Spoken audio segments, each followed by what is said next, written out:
Bismillahirrahmanirrahim. Assalamualaikum warahmatullahi wabarakatuh.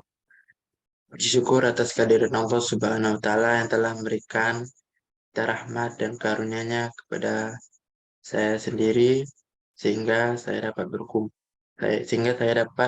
melaksanakan Zoom. Salawat beriringan salam. Tidak lupa pula saya hadiahkan buat junjungan kita yakni Nabi besar Muhammad Sallallahu Alaihi Wasallam dengan antara kata Allahumma sholli ala Muhammad wa ala ali Muhammad. Yang terhormat Bapak Sufika Enggari selaku dosen pengampu dari Sistem Informasi Manajemen. Baiklah, saya Arya Remanda dari Sistem Informasi 1 dengan nomor BP 211011526100006 akan mempresentasikan tugas saya tentang tugas Sistem Informasi Manajemen.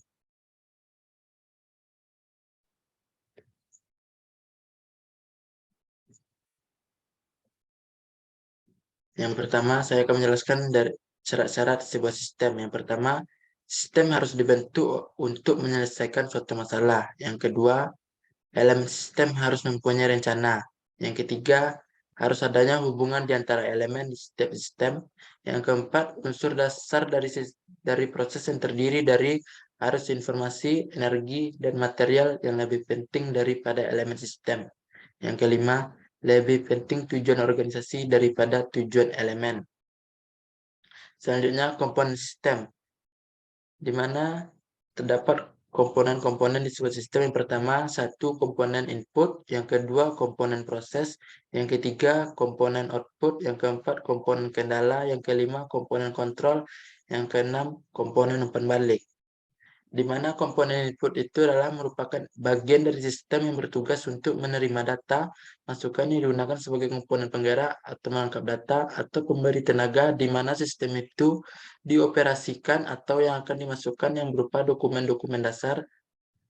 Input atau masukan dapat berasal dari luar atau dalam organisasi. Selanjutnya komponen proses, di mana komponen itu adalah komponen yang dalam sistem yang melakukan pengolahan input untuk mendapatkan hasil yang dibutuhkan. Contoh kegiatannya adalah klasifikasi, peringkasan, pencarian data, organisasi data, dan lain-lain.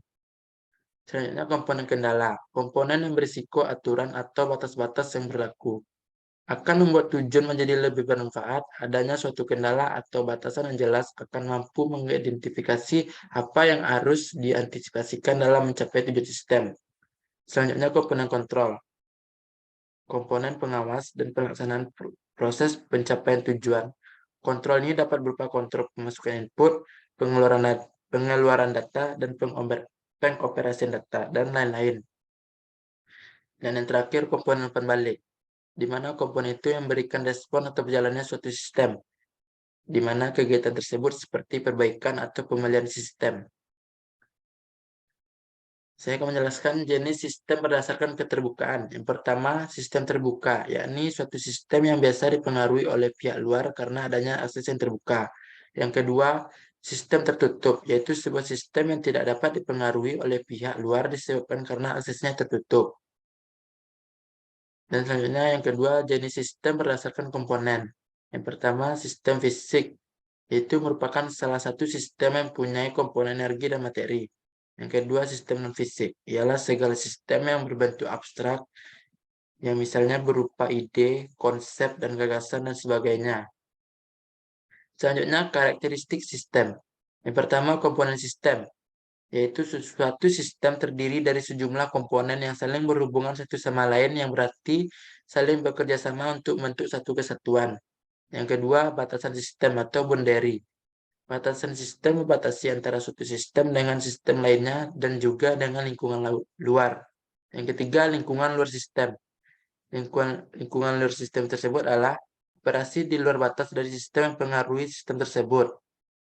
Yang keempat, penghubung sistem atau interface, yaitu alat penghubung antar subsistem dengan subsistem lain. Selanjutnya, input adalah energi yang dimasukkan pada suatu sistem tertentu yang bisa berupa perawatan input, dan sinyal input. Selanjutnya output.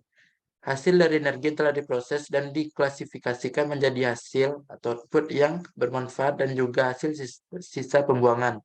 Dan yang terakhir, pengolah sistem, yaitu suatu sistem yang menjadi sebuah pengolah yang mengubah masukan menjadi keluaran. Selanjutnya, pengaruh informasi adalah yang pertama, akurasi. Akurasi adalah sebuah informasi yang harus akurat, karena dari sumber informasi tersebut kita penerima informasi kemungkinan banyak terjadi gangguan yang dapat mengubah atau merusak informasi tersebut. Selanjutnya, tepat waktu, di mana informasi yang terlambat tidak akan punya nilai yang baik, karena informasi yang merupakan landasan dalam pengambilan sebuah keputusan. Selanjutnya, relevansi. Hal ini berarti bahwa informasi tersebut harus bermanfaat bagi pemakainya.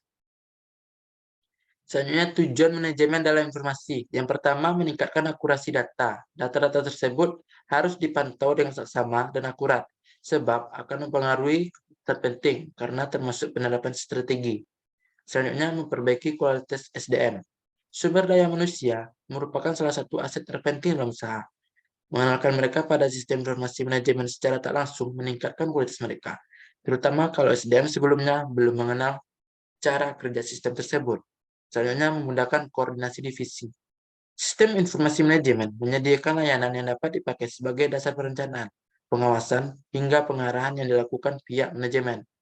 Yang terakhir, mengurangi biaya operasional, di mana memakai sistem informasi manajemen pun dianggap efektif untuk menekan human error yang berpengaruh pada penggunaan uang. Baiklah, hanya itu yang dapat saya sampaikan. Mohon maaf apabila ada kesalahan. Assalamualaikum warahmatullahi wabarakatuh.